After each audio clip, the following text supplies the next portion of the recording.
Bienvenidos tripulantes a una nueva conversación de altura. Les habla su capitán Era Calderón y estamos por comenzar el vuelo en su podcast Era de Aviación. Un programa que tiene como objetivo ver con otros ojos a la industria aérea a través de conversaciones con los agentes de cambio que están haciendo que las cosas sucedan. Abrochen sus cinturones porque estamos por despegar.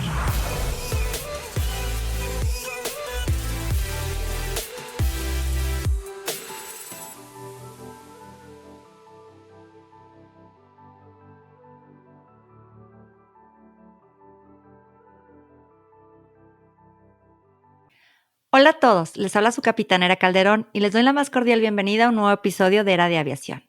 El día de hoy tenemos a un gran invitado, Adrián Peña, especialista en aviónica y piloto entrenador de drones y RPAs.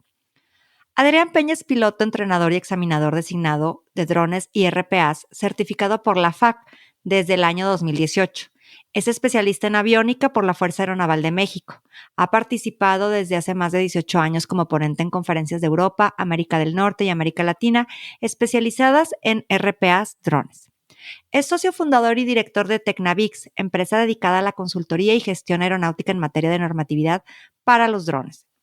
Cuenta con 18 años de experiencia en actividades de investigación y desarrollo en los sistemas de aeronaves piloteadas a distancia, o RPAs, o por sus siglas en inglés Remotely Piloted Aircraft Systems, conocidos como drones, con propósitos de seguridad, monitoreo, vigilancia persistente, inspección industrial y percepción remota.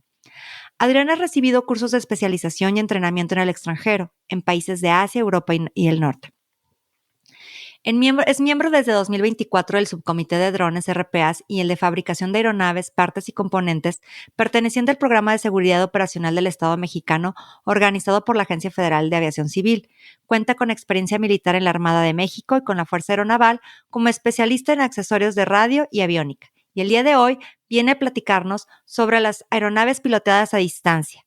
Sin más, los dejo con el episodio. Comenzamos. Hola, hola, buen día. Les habla su capitán Era Calderón y les doy la más cordial bienvenida al programa Era de Aviación. El día de hoy tenemos a un gran invitado, Adrián Peña. Adrián es especialista en aviónica y piloto entrenador de drones y RPAs, autorizado por la FAC, a quien ya presentamos hace un momento. Bienvenido, Adrián. Muchas gracias por esta invitación. Me siento muy honrado por ser parte de la tripulación y hoy me levanto a expresar mis comentarios. Gracias, Era. Gracias, Adrián. Pues el futuro de la aviación no tripulada está más cerca que nunca. Drones de reparto, operación humanitaria, gestión de tráfico aéreo urbano son ya una realidad emergente gracias al rápido avance de la industria. Y pues bueno, este progreso es fruto de la colaboración de diversos sectores y la OASI juega un papel crucial en la armonización global. Sin embargo, pues convertir estas visiones en una realidad segura y eficiente requiere de un esfuerzo significativo en regulaciones, soluciones técnicas y capacitación. Pues en este episodio vamos a estar explorando con Adrián el emocionante futuro de la aviación no tripulada y los desafíos que esto conlleva, pero antes, cuéntanos un poco de ti, Adrián, por favor, sobre tu trayectoria y cómo llegas al sector aéreo. Muchas gracias, Era. Yo llego a la aviación muy joven a través de Aeronáutica Naval. Esa es mi alma mater, la Marina. Y de ahí empiezo una carrera enfocada en la aviación, en el tema de aviónica, de telecomunicaciones de aviación. Y luego encuentro en el camino a esta industria, la industria de la seguridad, donde se unen de forma natural las aeronaves o la visión, ¿no?, aérea y obviamente sus aparatos, en este caso los drones.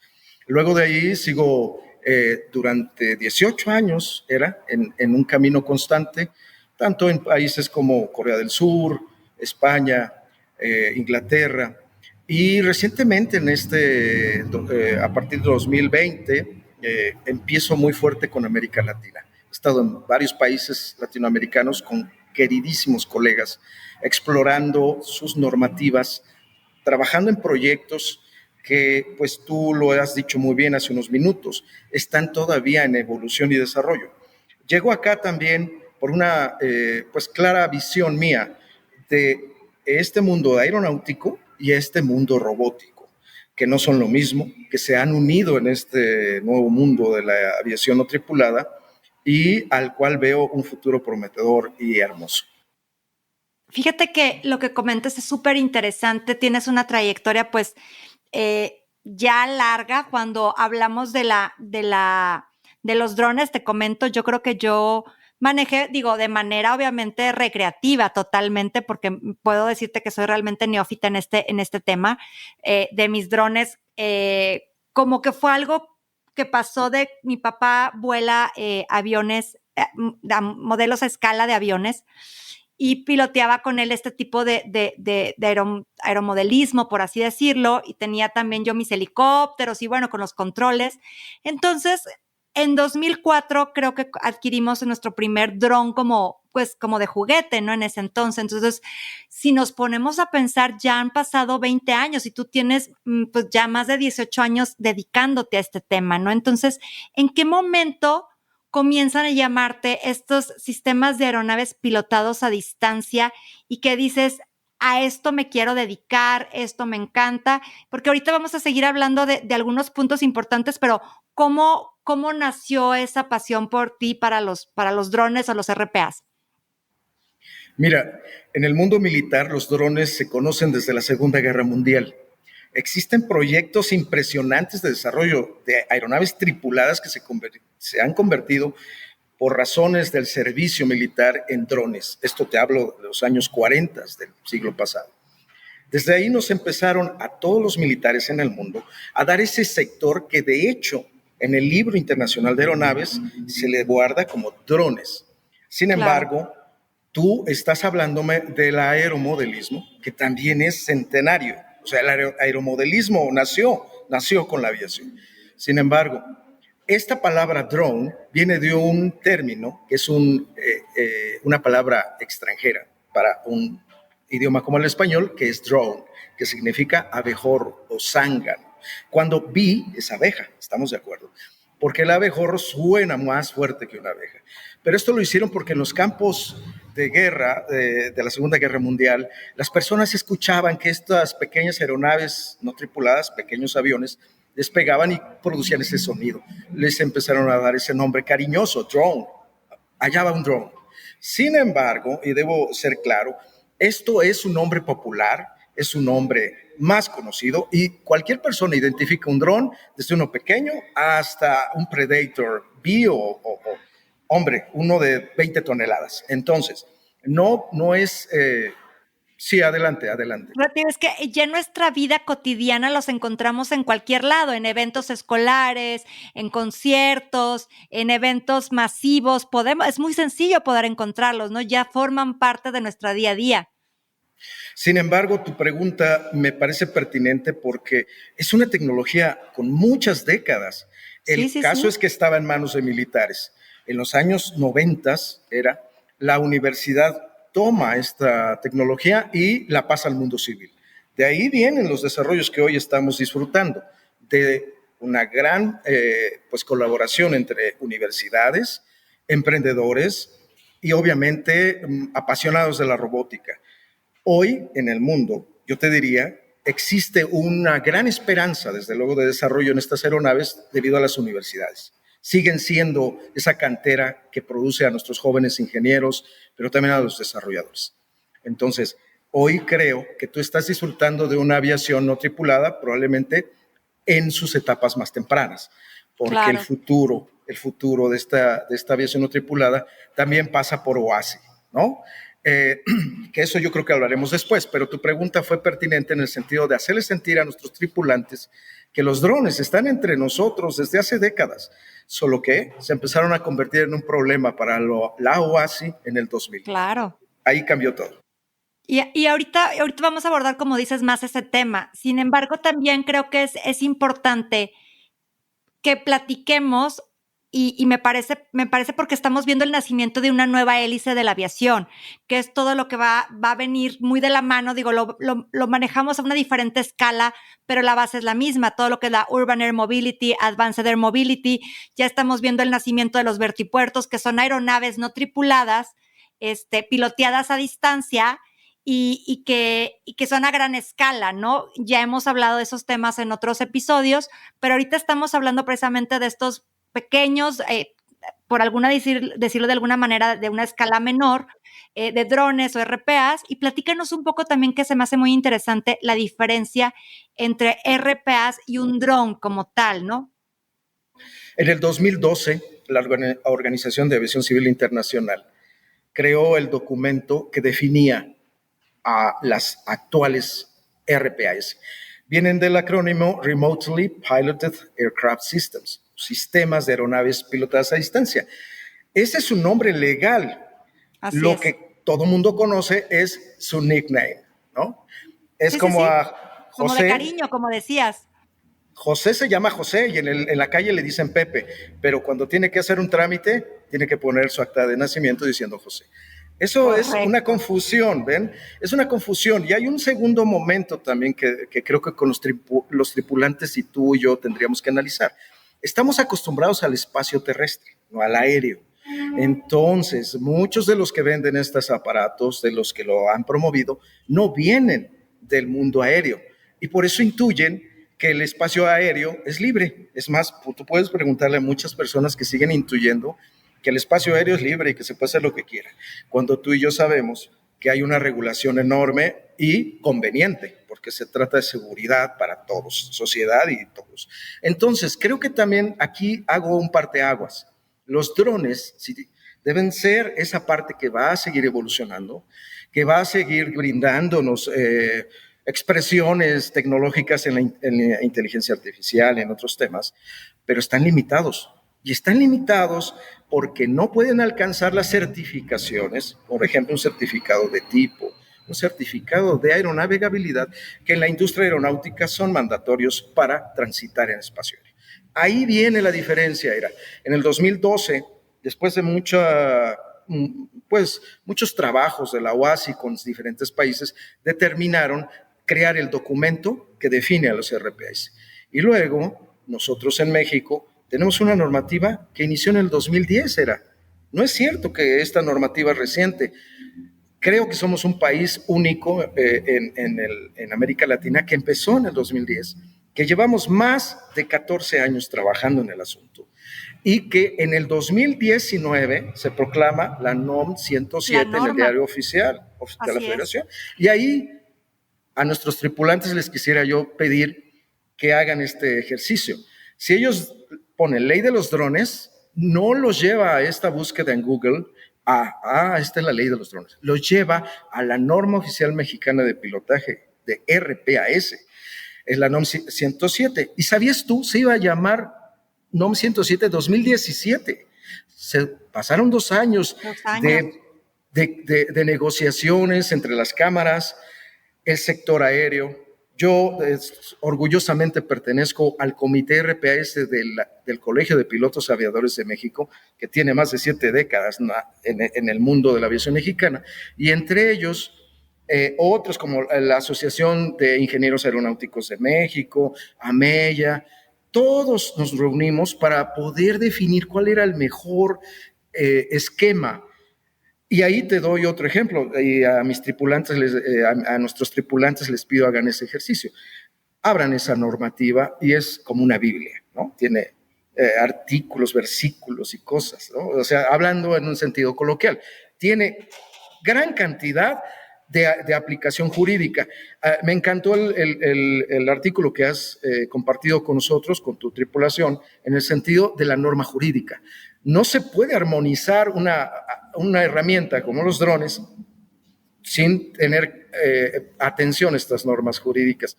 Y entonces termino contestando tu pregunta diciendo que cuando ya estamos hablando de normatividad aérea, de la Organización de Aviación Civil Internacional, de la Agencia Federal de Aviación Civil, las personas lo que les conviene es asumir el acrónimo RPAS, porque drones se queda abajo. Es un mundo que todavía está en conciliación y en crecimiento.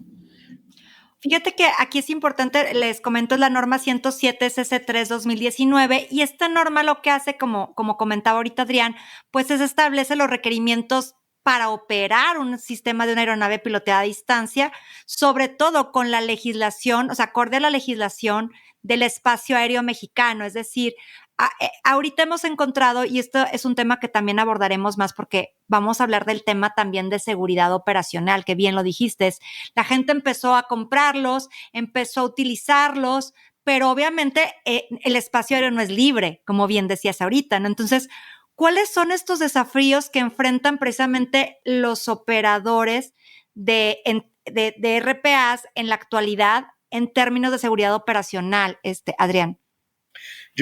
Muy buena pregunta, y tengo un mandato por pertenecer yo al Comité de Drones de la Agencia Federal de Aviación Civil, al Comité RPAS.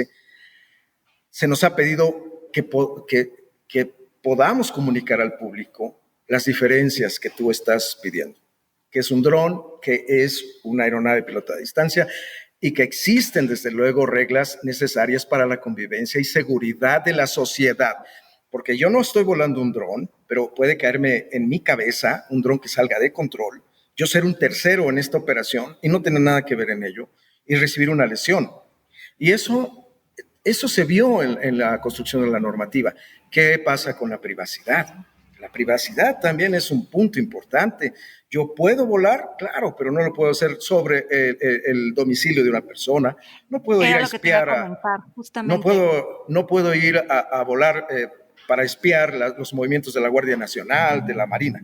Mira, la semana pasada nos reunimos, pues yo te diría con mucha humildad y cariño, pues la crema innata de la aviación no tripulada en México, en el Simposio Mexicano de Vehículos Aéreos No Tripulados, organizado por la Secretaría de Marina, por CIMBESTAP del Politécnico Nacional, por otras universidades que son invitadas. Y te hablo ahí un simposio que unió el pensamiento crítico científico de desarrolladores de aeronaves con los operadores de Estado. Hablamos de la Secretaría de Marina, y este CIMEVANT fue su 10ª edición. Imagina, 10 años trabajando en un tema que apenas está dando frutos, o sea, requiere de mucho esfuerzo de todos. Y tu pregunta hacia nuestros amigos hoy en la audiencia, hacia tu tripulación, la respondo así. Vamos a ser claros en que la seguridad aérea no se negocia con nadie. O es seguridad o no la es. Y nosotros en el mundo de los drones, de las RPAS, tenemos que tomar las condiciones de seguridad que se nos impone. Pero estas condiciones no son caprichos. Vienen de un largo camino de la aviación, de más de un siglo de aviación, que nos ha enseñado que la seguridad operacional es el único camino para lograr seguridad aérea. ¿Sí? Sí, más adelante me extenderé en conceptos, pero vean a la seguridad operacional como una herramienta de seguridad general para todos. Yo creo que todo avance tecnológico trae beneficios y también trae algún tipo de problemática. Eso siempre ha pasado en la historia, ¿no? Por ejemplo, con los drones podemos hablar, por ejemplo, ahora en la pandemia se entregaron vacunas, puedes hacer lo que es el dropshipping, puedes hacer tareas de investigación, vigilancia, o sea, tienen muchos beneficios, pero ¿cómo lo hace? O sea, ¿cómo también cae cuando decías ahorita una invasión a la privacidad? Si una persona que a lo mejor no lo sabe controlar muy bien y se pierde el control y cae y lastima, porque hay drones bastante grandes, o sea, me tocó a mí en algún tiempo que trabajé en temas de shelter, que para poder hacer fotografías aéreas de los edificios eran drones muy grandes, bastante pesados para poder hacer estas tomas aéreas. Entonces, una persona que no tiene el conocimiento adecuado puede provocar eso en generar un accidente, no un riesgo a la seguridad. Entonces, creo que no los podemos ver uno como juguetes, porque los podías comprar anteriormente y bueno, los puedes comprar en cualquier lugar, en Amazon, en una tienda departamental, o sea, los puedes encontrar en cualquier lado y debemos de entender que no son eso, no son un juguete, son herramientas. Yo creo que eso es muy importante y precisamente ha tenido que evolucionar. Algo que pasa mucho en la aviación es que la legislación corre detrás de la innovación tecnológica, ¿no? Entonces, porque tiene que ir regulando qué va creando el hombre. Entonces, ahorita platicábamos precisamente de que había regulaciones desde 2010, tenemos la norma 107 a partir de 2019, pero cómo ha evolucionado la regulación de estos RPAs en los últimos años, ojo, no nada más en México, sino también en Latinoamérica, porque hay algunos países que van muy adelantados y hay algunos países que van un poquito más detrás, y qué impacto ha tenido esto precisamente en esa seguridad operacional, que sería como la máxima que siempre nos pide la Organización de Aviación Civil Internacional, ¿no? Buscar la seguridad en la aviación. Una pregunta muy conveniente cuando tenemos que recordar que la aviación solo crece por experiencia. No hay manuales previos. Se tienen que crear las experiencias de uso, las experiencias operacionales. Hablamos del 2012 y te comparto, y a tus tripulantes comparto que se acaba apenas este año de emitir en el anexo 6 la parte 4 de OASI sobre definir los criterios de un RPAS para uniformarlos. De hecho, hasta este año se habla ya de la figura del explotador aéreo de drones. Fíjate, hablamos de muchos años y algunas personas nos dicen, oye, en México todo es malo, todo va muy mal, todo está para atrás, pero la verdad es que tú lo has expresado correctamente. No es un tema fácil, puesto que en medio de esta innovación existen temas económicos, temas humanos, temas sociales y desde luego seguridad. Sin embargo, hoy también estoy muy contento porque el anexo 8, en su última edición, ya también contempla los criterios por primera vez, y te estoy hablando del año anterior, del año pasado a este, de lo que debe contener, los criterios que debe observarse para obtener el certificado de aeronavegabilidad. Si tú te vas años atrás, era una materia oscura que no le daba a nadie certeza. Yo te diría, contestando tu pregunta, que vamos bien, que esto tiene que evolucionar desde el punto de vista de las experiencias de la aviación en general, de la industria aeronáutica, con las experiencias de los usuarios civiles que no existían antes en el planteamiento de OASI. Han tenido que integrarlos. Yo te diría algo, salvando la buena expresión que voy a hacer. En el medio militar, cuando hablamos de los manuales, decimos que los manuales, lamentablemente, los de operaciones, los manuales de mantenimiento, se escriben con sangre, porque se escriben a partir de catástrofes aéreas, de muertes. La aviación es una de las industrias más reguladas del planeta porque tiene la función de transportar seres humanos. Es ahí donde entra el concepto que luego hablaremos, yo creo, de lo no tripulado. Y muchas personas asumen que como no existe un piloto a bordo, pues entonces no tengo problema. Sin embargo, ¿qué pasa cuando yo, aunque no tengo una persona a bordo, puedo causar una lesión a alguien si me precipito a tierra, si de frente me ingesta una turbina de un Airbus 320? No podemos desligarnos de que somos vecinos del espacio aéreo y obviamente si nos pasa en el espacio terrestre. Yo tengo semáforos, tengo leyes, tengo oficiales de tránsito que tienen que regular la convivencia, ¿no? Entonces creo que eso es lo que los tripulantes a veces podrían poner en cuestión. Oye, si no es tripulada, entonces ¿por qué tengo que tener un piloto? Lo hablaremos creo después, pero creo que di una respuesta en la que me siento optimista. La regulación tuvo que ser así, no tenía otra forma de crecer, sino había ejemplos. Y también hay un nuevo término que se está acuñando mundialmente, Low Altitude Economy, la economía de baja altitud. Lo estamos viendo en el último simposio que organizó OASI en Montreal de Advanced Air Mobility. Fueron países de todo el mundo. Se expresaron temas impresionantes sobre por qué no se le ve a esto una regulación rápida. Lo abordaré contigo en un minuto más cuando hablemos del pilotaje de drones. Creo que muchos de nuestros tripulantes irán entendiendo algunos factores. Claro. Fíjate, todo esto me parece muy interesante porque hemos estado hablando cómo se da la regulación, cómo la aviación se va regulando conforme va caminando la tecnología, porque cómo puedes regular algo que no sabes que va a existir, pero entonces existe y avanza tan rápido, se desarrolla tan rápido que la regulación va corriendo detrás, ¿no? Y a veces no siempre con la misma rapidez que avanza la tecnología.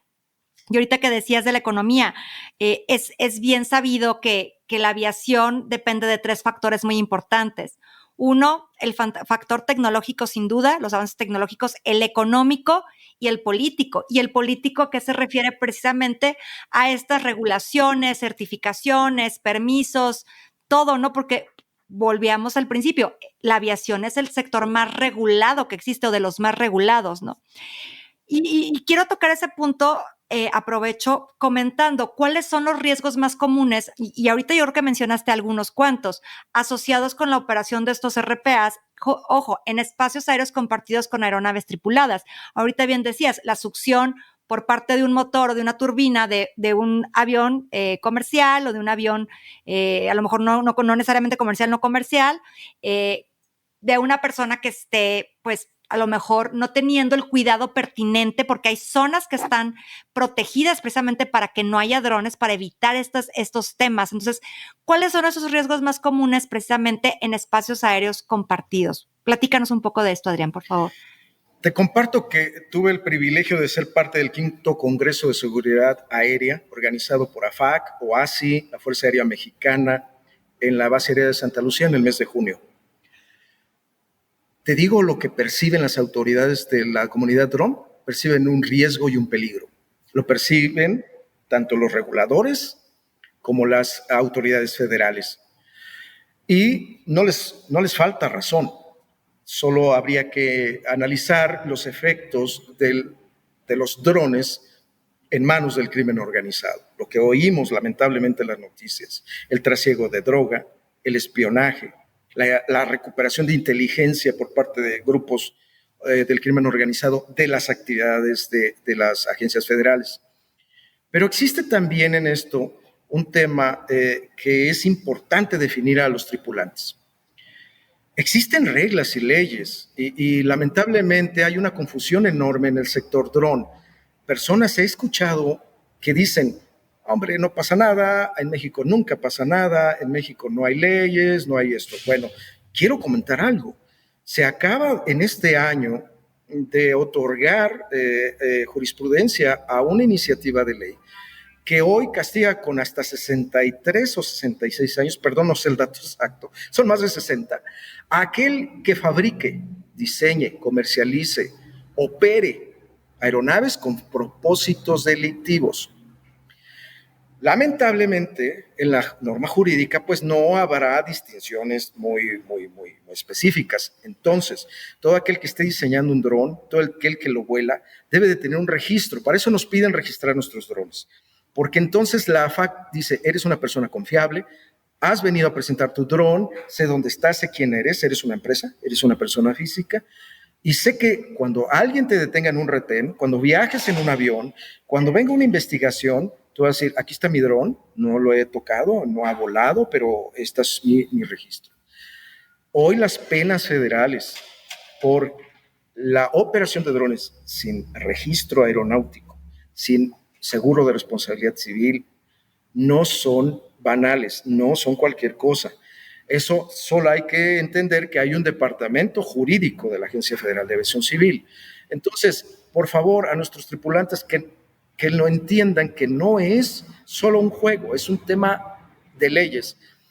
Y también existe hoy una iniciativa de ley muy interesante de un diputado. Me convocaron igual como hoy lo platico, a dar mi punto de vista sobre sí, claro, crear un punto de ley, una iniciativa de ley para que también se obligue a las policías, fiscalías, personas morales del Estado a que garanticen la protección de los datos que están capturando. Yo creo que tanto civiles como autoridades tenemos responsabilidades en todo momento. El caso es dónde esta información se almacena, cómo se valida, cómo se modera. Eso yo creo que en este año va a prosperar. No creo que la norma jurídica no entienda que la privacidad de los datos de las personas están sobre otras leyes y sobre otros reglamentos. Pero no sé, te contesté, perdón, nada más termino diciendo así. Sí existen riesgos, sí hay leyes, pero también lo has dicho hace unos minutos, el crimen organizado no atiende leyes, no le importan la regulación y no le importan los mexicanos, no le importa la sociedad. Crean problemas a partir de herramientas, llámese un arma, una Kalashnikov o un dron, lo utilizan con un propósito. Y entonces aquí deberíamos poner esto en contexto.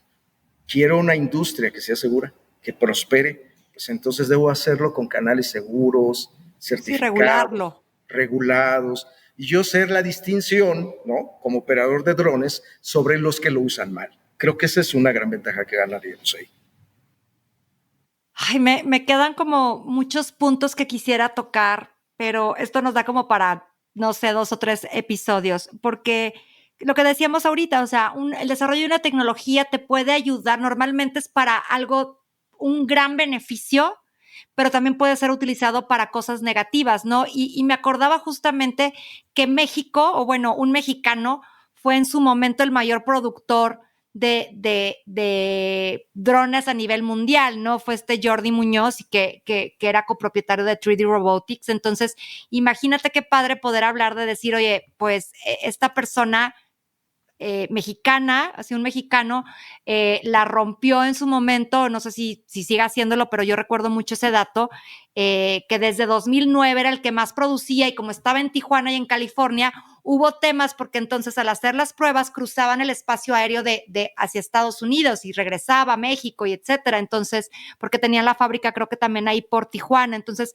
cómo precisamente esto se vuelve ya un tema muy importante de seguridad, en temas que bien señalas de protección de datos, de que, por ejemplo, digo, me ha tocado saber de personas que luego se quejan que en su fraccionamiento, donde viven en su residencial, algún vecino está volando un dron y tú no tienes la certeza para qué lo está haciendo. Y eso pone en peligro o se sienten amenazados y lo quieren denunciar o no. Digo, entiendo estos temas, ¿no? Como decimos, ya cuando empieza a haber datos biométricos o datos personales de otros terceros, pues obviamente ya tiene que haber una regulación porque tú no eres propietario de eso. Entonces, sí, obviamente es una área que ahorita está emergiendo. Digo, no es nueva, pero todo el tema de la regulación se va a ir desarrollando, ¿no? ¿Qué medidas tecnológicas precisamente se están implementando para poder mejorar la seguridad de las operaciones con un RPA, por ejemplo? Tomo el comentario que has hecho de Jordi Muñoz. Es un tema que fue adquirido primero en estos primeros años de los drones por la gente de la robótica, por personas en mecatrónica, en ingenierías de informática, de ciencias computacionales, y ellos han hecho un gran trabajo. Lograron un avance en muchos temas. Yo, de hecho, cuando inicié en mi labor en aviónica, en drones, pues trabajé mucho en leyes de guiado, navegación y control, en sistemas de telecomunicaciones y una serie de acciones alrededor de operar la aeronave. Y fui el primer convencido de que estábamos muy lejos, muy lejos, hablo hace 18 años, de lograr una economía fructífera. Y te voy a decir por qué. La mayoría de las personas intuye que un dron, porque tiene costos que pueden ir hoy, puedes encontrar en una tienda en la Ciudad de México, en otras ciudades, drones de $45,000. Y Sí, las claro. personas intuyen que ese dron les puede durar 10 años al menos, porque pues tuvo un costo alto, ¿no? Lo que no saben es que el ciclo de vida de un dron es muy corto. ¿Por qué? Pues porque puede verse involucrado en un accidente y perderse completamente, pero su desgaste es fenomenal. El desgaste de las hélices, de las baterías, de la estructura y de hecho del software, porque hay que estar el firmware Actualizándolo. renovándolo y actualizando. En ese entonces de Jordi Muñoz se tenía una conciencia muy vaga del tema y se veía una gran oportunidad. Solo he de decirte que muchas personas perdieron mucho dinero. Muchas personas y empresas perdieron dinero por no entender algo que era fundamental de inicio. Esto pertenece al espacio aéreo y el regulador obviamente tiene que imponer sus funciones, pero ¿qué crees? La naturaleza misma impone su realidad. No puede existir drones que no habrían tenido la madurez para ir creciendo desde una etapa muy temprana de radiocontrol, muy equivalente al aeromodelismo, a las aeronaves que hoy sí ya existen. Existe una enorme cantidad de avance. Para eso fueron esos 15 años. Pero tu pregunta yo la intuyo desde el punto de vista de la herramienta como tal y el ser humano. Ahí voy a abordar de una vez el tema del pilotaje de los drones. Existen dos mitos. Yo tengo una ponencia que me encantó cuando la di, que es mitos y realidades de los RPAS y los drones en México. El primer mito es, un dron vuela solo. No es cierto, esto es falso, porque el dron no puede ponerse a sí mismo una batería, no puede moderar su sistema de piloto automático, no puede prenderse el solo y decir, voy a volar sobre la base aérea de Santa Lucía hoy, o voy a volar cercano a la ruta de aproximación de las aeronaves en el AICM. Él no lo puede decir. Existe una persona que modera esa actuación. Durante el 2010, en la primer circular obligatoria, se hablaba vagamente del tema del piloto y no se había puesto en contexto. Yo te hablaba que en el 2010 la OASI los determinaba como Unmanned Aerial Systems. Todavía era un sistema de aeronave, Pero ¿qué pasa en el 2012 cuando llega Remotely Piloted Aircraft System? ¿Qué se incluyó ahí? Pilotado. Porque debe existir jurídicamente alguien responsable del uso de esa herramienta. No, y capacitado para poder hacerlo, ¿no? Debidamente capacitado. Bueno, te sorprendería, Sera, que en esta industria del dron, perdón, lo digo con cariño, respeto a toda mi comunidad, pero no es un tema muy popular el capacitarse. Más bien alguien compra un dron, después de que lo estrella, se pregunta, oye, pues sí necesito un curso, ¿no? De drones. Pero ni siquiera, ya te digo, y voy a ser claro en esto, mira, no quisiera perder el hilo. Un tema es que yo lo sepa operar, ¿verdad? Que lo sepa levantar, subir, en sus seis ejes de libertad, ponerlo a funcionar. Pero algo muy diferente es crear economía de él. Montarle sensores, montarle, pues toda esa percepción remota que requiere. Y entonces, aquí el problema es de que los intereses económicos de los que tú ya también hablaste han pesado más que la seguridad. Entonces, la gran promesa de la década de los 2015 al 2020 fue un boom impresionante, donde gente compró también drones y perdió mucho dinero, porque intuían que una aeronave pequeñita podría crear un volumen que crea una aeronave tripulada de fotogrametría. ¿No? Un Cessna 212, no, pues no puede pasar, son cuestiones físicas claras. Pero aquí viene un tema importante. Esto tuvo que pasar para que las personas pudieran dejar eso, y si hoy tú ya escuchas en el ambiente, las personas sí ya empiezan a entender que hay una ley de los drones o la ley de los RPAs. Y en este caso, tu pregunta la veo muy conveniente para que nuestra comunidad, los tripulantes, entiendan. El primer mito lo desechamos. Debe haber una persona a cargo. Punto 1. 2. El segundo mito es, oye, ¿y si no está tripulada? O sea, ¿qué daño le puede hacer a la gente? Pues es una aeronave que vuela sola, es autónoma. Es mentira. ¿Por qué? Porque debe existir una persona que trabajó en el software, que trabajó en la guía de navegación y control de esa aeronave y que está detrás de su operación. Hoy, y esa es a este mito lo contesto también muchas veces diciendo, la OASI no contempla aeronaves autónomas. Agencia Federal de Aviación Civil no contempla aeronaves autónomas, ni las va a contemplar en el corto plazo. Lo que ha dicho AFAC, y fíjate que pertenezco al comité de drones, es, sí, puede haber un estudio, una circular obligatoria que se puede hacer, pero nunca van a llegar a un grado de certificación, puesto que el elemento humano aquí es el que valida todo. Entonces, ese mito, yo les digo, tendría que ver con, y esto lo demuestro muy sencillo, me lo enseñó un gran profesor mío en la aviación, el cerebro le tarda microsegundos y milisegundos responder a una emergencia. Tú estás volando un dron y asumes que todo es, como decimos en radiocontrol, y tu papá lo ha de decir también, cielo azul y pajaritos. No pasa nada, todo es velocidad del viento, 0. Oye, ¿y temperatura? Muy buena. No es cierto. En la realidad del mundo eso no pasa. Y entonces tú vas volando un dron, te encuentras con una amenaza o un peligro, un riesgo. Puede ser hasta un ave. Se te cruzó un ave, pegó en tu dron y lo desestabilizó. Y entonces tenemos que, como pilotos, tener la fortaleza de entrenamiento, pero capacidad psicomotriz.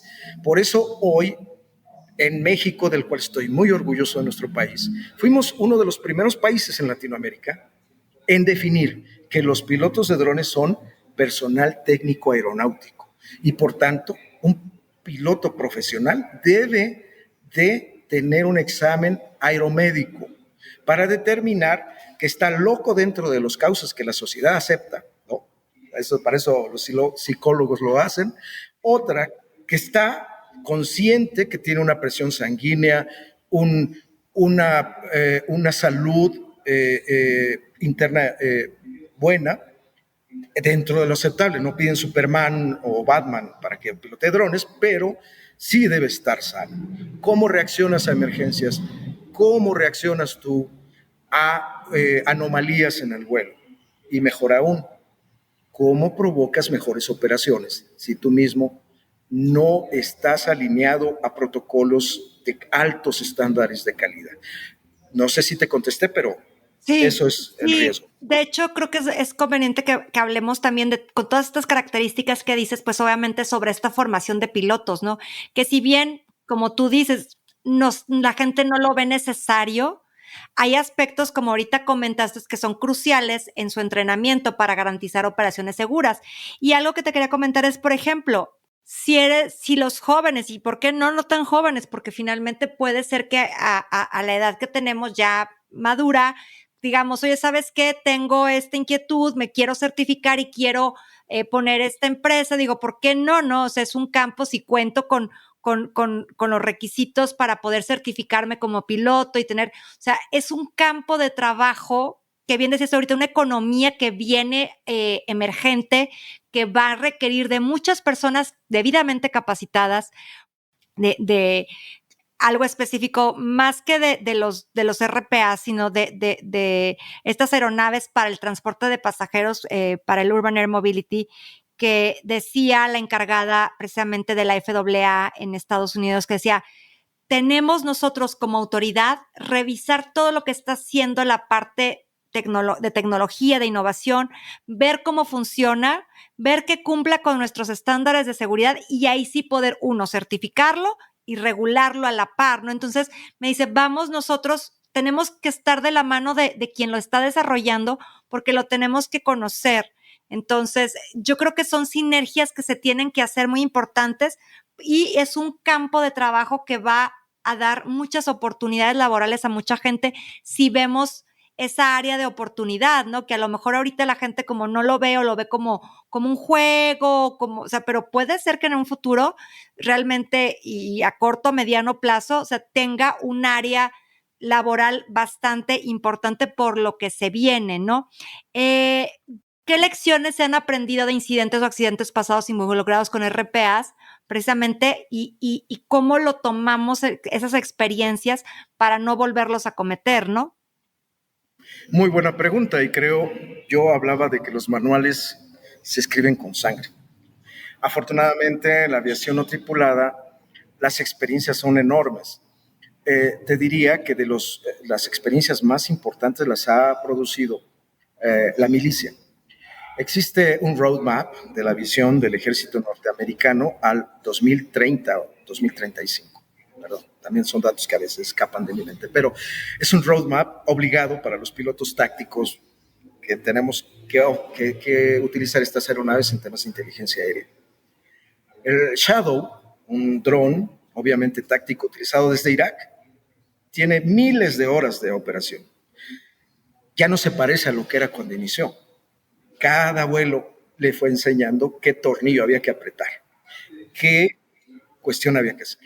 Predator, ¿no? El Predator, que es el rey, el monstruo máximo de los drones, tiene obviamente un diseño de miles y billones, creo ya va, de dólares de desarrollo. Cámaras impresionantes y un mundo, pero veamos quién lo construye. Northrop Grumman. Y es obviamente 10 décadas, 9 décadas de desarrollo de aeronáutica. Entonces, no es cierto que alguien diga que esto es nuevo y que la innovación está hoy en los drones. Lo digo con mucho cariño y respeto, insisto, no estoy diciendo que no se innove. Lo que sí creo es que se dejó de entender que la aviación tiene unas lecciones impresionantes que el sector drone ha querido dejar de lado.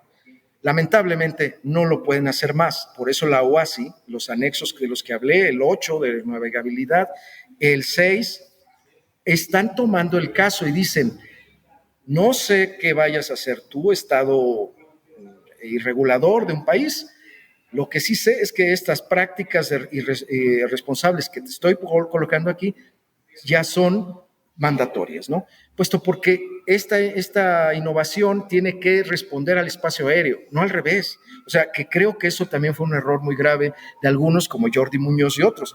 Asumían que el espacio aéreo lo iban ellos a cambiar y que iban a decir, no, no, no, este dron tiene que hacer esto y entonces ahora cámbiame todo para que yo pueda trabajar aquí. La mala noticia es que eso no va a pasar nunca. Tenemos que entender que los reguladores tampoco le están haciendo malas cosas, tienen una responsabilidad muy grande. Entiendo que no lo hagan a la rapidez, entiendo que no tengan las herramientas a veces para hacerlo, pero su mandato es claro y a ellos como funcionarios también los entiendo, que tampoco pueden ellos libremente definir algo, los pueden a ellos también llenar de responsabilidades por un incidente, un accidente. Por último, en esta pregunta que haces, y creo que es importante definirlo, la seguridad operacional solo puede alimentarse de datos duros, no de asumir las cosas. La seguridad operacional en líneas aéreas como Aeroméxico, como Viva Aerobús, y de fuerzas aéreas como la Fuerza Aérea Mexicana, es impresionante. Te doy el ejemplo que hoy presumo, estoy orgulloso de mi institución naval. 10 años de desarrollo y ya van a empezar a replicar los drones que les costó mucho tiempo desarrollar. Y alguien podría decir, oye, pues cómpralos a Israel, cómpralos a otros países. El orgullo que se tiene en este proyecto es que son ingenieros mexicanos, egresados de universidades y del sector naval, que empezaron a trabajar con los accidentes e incidentes que tenían. Por eso no estamos viendo que el dron tiene dos años de desarrollo, tiene 10. Hubo versiones iniciales, se tuvieron que desechar, se tuvo que tomar hasta llegar a una versión táctica operativa que responda a las necesidades de la institución naval. Pero, ojo, no lo hicieron también poniendo una moneda al aire. Fue un costo impresionante en dinero, pero también en partes, en horas hombre, y entonces traslademos eso a nuestro sector civil. Cualquiera que se integre a esta nueva economía de baja altitud debe aceptar que en este sector se aprende por experiencia, que sus horas de vuelo son importantes, que todo lo que haga en favor de la eficiencia del espacio aéreo le va a dar simpatías con el espacio aéreo mexicano. Y tu pregunta la termino invitando a todo el público, sea quien sea, a que se una a los comités de seguridad operacional, que Seguridad Operacional del Estado Mexicano, una agencia que fue desarrollada ex profeso para vigilar esa safety y security de la aviación, nos dé su punto de vista y nosotros también demos el nuestro. Sesionamos cada mes, cada 3 meses.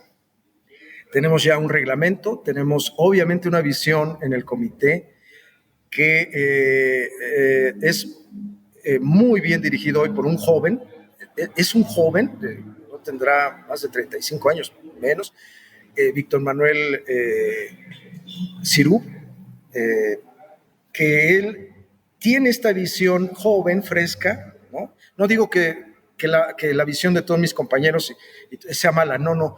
Siento que él conecta mejor, ¿ves? Con las nuevas generaciones, cosa que nos cuesta mucho a los que somos mayores, ¿no? A veces no tenemos paciencia. Entonces, Somos los jóvenes de jóvenes, corazón. eso nunca nadie nos los va a quitar, pero la impaciencia ya es algo como muy nuestro. Y creo que el tema hoy es comunicar la seguridad operacional desde un ámbito mucho más claro a todos. Todos somos parte de la aviación, no solo el mecánico de aviación, no solo el piloto, no solo la azafata, no solo el dueño de la aerolínea, no solo el que tiene un dron, no solo el que es piloto de drones, no solo el que es fabricante de drones, no solo el que vende drones, todos lo somos, incluyendo los que van a disfrutar de esa tecnología o la van a sufrir, ¿no? Entonces, creo que esta invitación la hago. ¿Qué tienen que hacer? Solo ir a la página web de la FAC, poner ahí drones y los va a llevar a la página donde se pueden dar de alta. No hay nada más que hacer ahí. Los que ya estamos de hace tiempo, que fuimos convocados de inicio, obviamente, pues también les van a pedir que tengan un recorrido, una experiencia, certificaciones, pues para que, pues lo que yo opino, pues claramente tiene que estar muy, muy enfocado en valor de lo que está proponiéndose, ¿no? Ya estamos preparándonos para el aterrizaje de este vuelo, Adrián, y para ir cerrando, yo creo que hay muchos temas que me gustaría abordar, pero ya el tiempo nos apremia. Pero mirando hacia el futuro, ¿cuáles crees que son los grandes próximos avances en seguridad operacional para estos temas? ¿Y cómo ves a México que va a ir dentro de los próximos 10 años, por ejemplo? Mira, soy un especialista hoy también en la normativa. De hecho, mi empresa nos dedicamos a esta asesoría, pero eso me ha obligado a revisar las propuestas de seguridad operacional de otros países. Estoy trabajando muy fuerte ahora con Canadá, con Transport Canada. ¿Qué está proponiendo? Están muy avanzados. También FAA, Part 107, que también la conozco mucho. Pero a mí me encanta JARUS, la europea, Joint Authorities for Rulemaking of RPAs, ¿no? Ellos tienen también más de 10 años trabajando en el asunto. Les ha costado mucho y van sobre su versión 2.2, 2.1. Esa versión recomiendo a todos aquellos que quieran tener un conocimiento más profundo de la seguridad operacional, es condicionable que lo lean para seguir. No pueden seguir si no entienden que las aeronaves no tripuladas, la aviación no tripulada, no confía en la buena voluntad de nadie. Tienes que garantizar seguridad, redundancia, todos los procesos de emergencia, de certificabilidad, hasta el tornillo que sujeta el motor debe de provenir de un fabricante responsable, Sí, certificado, certificado. y que esté ahí. Entonces, creo que ese es el gran desafío y el gran cambio. Ahora, yo te diría, veo mucha inquietud en el sector civil sobre el tema de la entrega de drones, el drone delivery. Tuve el gran gusto, el gran privilegio de participar en un proyecto que me llevó a Ecuador, una empresa que tiene más de 10,000 vuelos de entrega de drones. Esto pudo hacerse en Ecuador, puesto que Ecuador fue muy benigno, una visión también muy buena de la DGAC de ese país, provocando estos corredores segregados y estos corredores o aerovías dedicadas. Pero también Lima, Quito tiene una gran ventaja como ciudad, es una ciudad alargada, tiene cañadas, montes, donde los drones pueden ir sin pasar sobre las personas. Ahora, en México, con toda la economía potente que tiene nuestro país, pues lo que convendría es tener ya una aceptación de que la norma también está ahí para que nosotros la utilicemos. Vaya, sería mal decir que la norma lo único que quiere es que yo no vuele. No, yo estoy Es acostumbrado, regular la actividad. yo estoy acostumbrado a la ventanilla única de la Agencia Federal de Aviación Civil. Y te voy a decir, es una bendición que tenemos y es un derecho como mexicanos ir a decir, yo te propongo esto, autoridad. Y la autoridad te puede decir, no, por estas razones. Ah, entendí. Ok, soluciono lo que me estás pidiendo y vuelvo contigo, ¿eh? Ya hice esto. No, todavía tienes este problema. Perfecto. Eso nos va a durar probablemente un año, ¿eh? Una solicitud. Lo que sí veo importante es que cada paso que damos en comunidad de la aviación no tripulada con el regulador, obliga al regulador a que nos conozca, a que entienda nuestras necesidades y a que nos responda. Entonces, el drone delivery yo lo veo más cercano todavía que el Advanced Air Mobility, por dos razones importantes. Creo que hay un mito también en la aviación de los taxis aéreos, drone. Sabemos el proyecto que en Dubái, como Estado, Dubái tomó, gastó 1 millonada de euros y todavía sí con ello no están los drones haciendo vuelos cotidianos. Lo que asumen las personas, y lamento decir esto, es que los drones son como un espacio 2D, ¿no? O en una computadora, vuelo y aterrizo, nada más lejano a la realidad. Hay un gran estudio de dos investigadores de seguridad operacional en Estados Unidos, a los cuales sigo, soy su fan, tengo sus libros, que hablan de un tema muy importante. El factor humano nunca lo vamos a poder quitar, pero mejor aún, las capacidades de cómputo que hoy tenemos, aunque son soberbias, son enormes, todavía no pueden tener un criterio como un ser humano. Y también es ahí donde tomo el tema de la inteligencia artificial, que es una gran promesa de la aviación y de todos los sectores. Está bien, tiene mucha inteligencia, pero criterio no estoy seguro. Tú puedes preguntarle, te va a dar miles y toneladas de información, pero que resuelva algo con un enfoque humano, social, de conveniencia, todavía no llegamos ahí. Entonces, ¿cómo vamos a permitir a una aeronave que no tiene un piloto a bordo, que tiene 4 personas o 2 personas a bordo, que transite sobre una ciudad sin que tenga los mecanismos de seguridad, de redundancia? Es que tiene 8 motores y si se le apaga uno puede seguir. No es cierto. Podrá seguir en un vuelo de emergencia y anómalo, ya no normal. Y eso tendría que tener un manual, tener unos procedimientos, como lo hace un piloto de aeronave, ¿no? Entonces, creo que ese es el desafío, Veo un gran campo para nuestros jóvenes, para nuestros emprendedores, para nuestras empresas. No nos obsesionemos por crear más drones. Lo colateral está allí.